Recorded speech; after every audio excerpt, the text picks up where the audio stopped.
तो एक है। क्या कि बालक बोले बलऊं नहीं तो ही केवल। अभी क्या है, मुझसे दुनिया ये कहेगी कि तुम तो बाबा अरे समझदार थे, उम्र वाले हो, तुम तो अब 60 से ऊपर है गए। कहने का मतलब है भाई एक छोटा बालक इसके मुंह तुम क्यों लगे, तो केवल बालक समझ करके मैं तुम्हें लेकिन तुम छोड़ने लायक तो नहीं है, क्योंकि तुमने अपराध ही ऐसा किया है।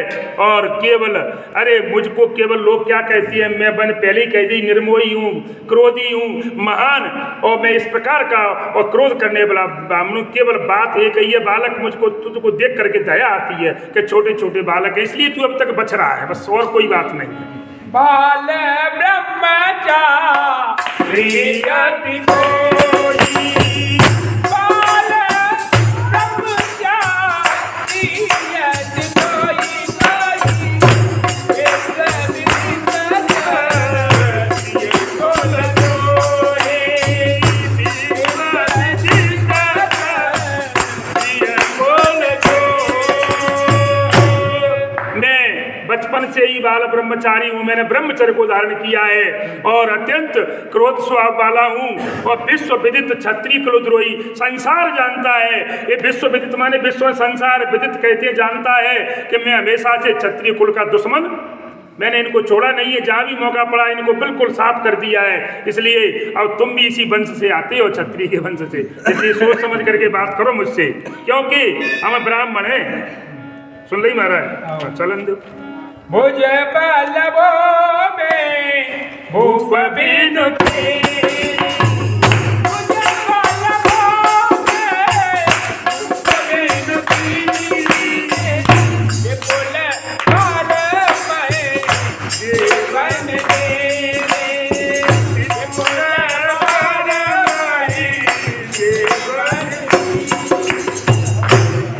भुजबल भूमि भूप बिनु कीनी, विपुल बार मई देवन दीनी, विपुल बार। अपनी भुजाओं के बल से भुजबल भूप राजाओं से इस पृथ्वी को हीन कर दिया है। हाँ, ऐसे नहीं, एक बार नहीं, विपुल कहते हैं कई बार, एक बार नहीं कई बार। और मैंने ये क्षत्रियों से लेकर के और ब्राह्मणों को दान में, महिदेव माने पृथ्वी के जो देवता हैं ब्राह्मण हैं, उनके लिए मैंने इसको जो है दान में दे दिया है। देखिए महाराज, बात कह रहे कि ब्राह्मणों की बात आई, देखो भैया बुरो मत मानियो, हम ब्राह्मणता को मतलब ये नहीं है, बात वेद की चल रही है और परशुराम जी की और लक्ष्मण जी की छन रही है।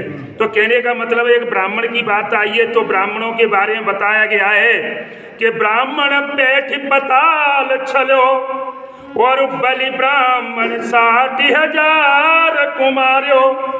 देखिए, ब्राह्मण पेट पताल छलो, बलि को छला है ब्राह्मण बन करके, भगवान पहुंचे हैं तो वो भी ब्राह्मण का स्वरूप हुआ है। तो ब्राह्मण ने बलि को छला जा करके, और ब्राह्मण 60,000 को मारो, ब्राह्मण ने ये किए। और जाकर के कपिल मुनि, आपने सुना होगा राजा सगर के 60,000 पुत्र थे, एक अंशुमान थे और उनके 60,000 पुत्र थे। वो जब घोड़े की खोज में गए तो कपिल मुनि के आश्रम में पहुंचे हैं पाताल में, वहाँ पर उनको जो है गाली वाली दी है, उल्टा सीधा बोले हैं कि बाबा ध्यान लगा करके बैठा है।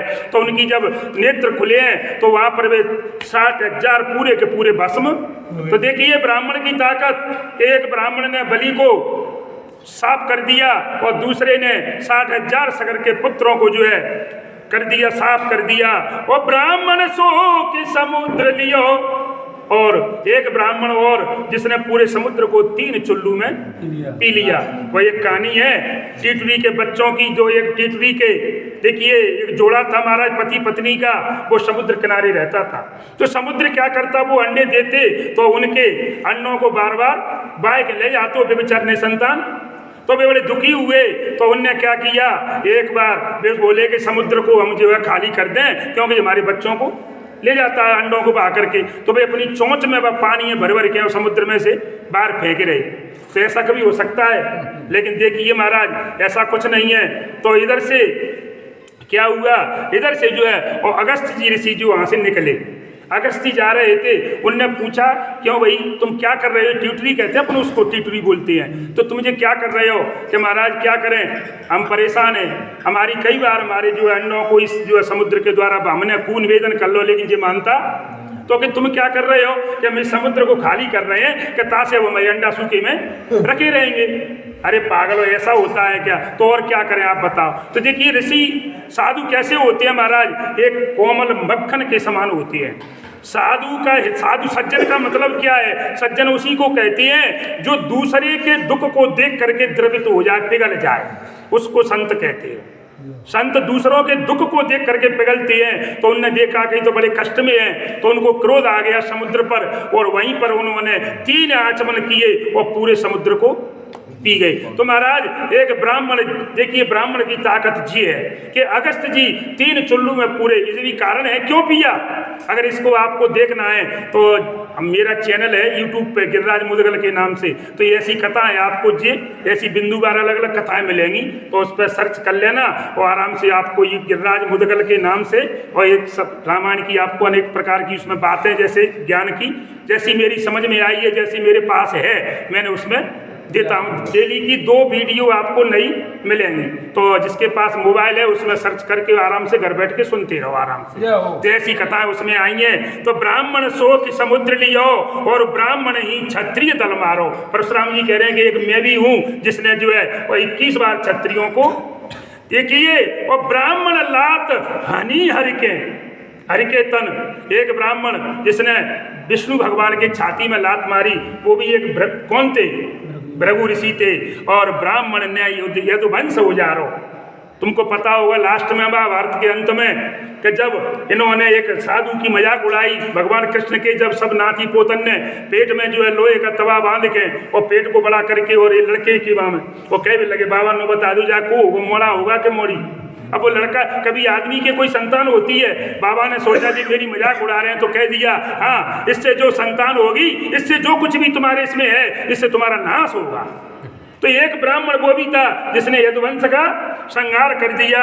इसलिए भैया सबसे निवेदन है, जाओ बुरी मत मानियो, कि ब्राह्मण से जन बैर करो, अरे ब्राह्मण से जन बैर करो, क्योंकि अरे ब्राह्मण से परमेश्वर हारो। इसलिए इसमें कोई बुराई नहीं है, हम जहाँ नीचे नहीं बनते, जे मत कहना कि हम ब्राह्मण हैं, ऐसा कुछ नहीं है। क्योंकि गाय ब्राह्मण, ये पृथ्वी भगवान का अवतार भी इसी कारण से होता है। गौ द्विज धैनु देव हितकारी, भगवान अवतार तभी लेते हैं जब जब होए धर्म की हानि, बाढ़ असुर अधम अभिमानी, तब प्रभु का मनुष्य शरीर लेकर के आते हैं, काय के लिए? इनकी रक्षा के लिए। इसलिए परशुराम जी यहाँ कह रहे हैं कि ए क्षत्रिय बालक, तुम मुझको साधारण ब्राह्मण मत समझ, क्योंकि ब्राह्मण से अगर तू पंगा लेगा, बैर लेगा, तो देख ले क्या क्या क्या किया है ब्राह्मणों ने। इसलिए ब्राह्मण की ताकत कम नहीं है, ब्राह्मण को साधारण मत समझना। मैं वही पहले ही कह दी कि मैं नौता खाने वाला ब्राह्मण नहीं, क्योंकि हमने अपनी शक्ति खत्म कर दी इस नौता के चक्कर में।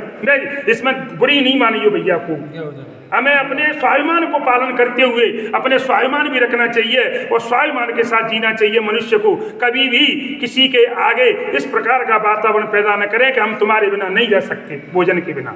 जैसा परमात्मा ने दिया रूखा सूखा, उसको भैया ने दबता खाएंगे और आनंद करेंगे, लेकिन स्वाभिमान को नहीं खोएंगे अपने को। ये हमें जो है रामचरितमानस सिखाती है कि आदमी को अपना स्वाभिमान जीवित रखना चाहिए, और वही सबसे बड़ी पूंजी है मनुष्य की। अरे जय तबाओ मुझे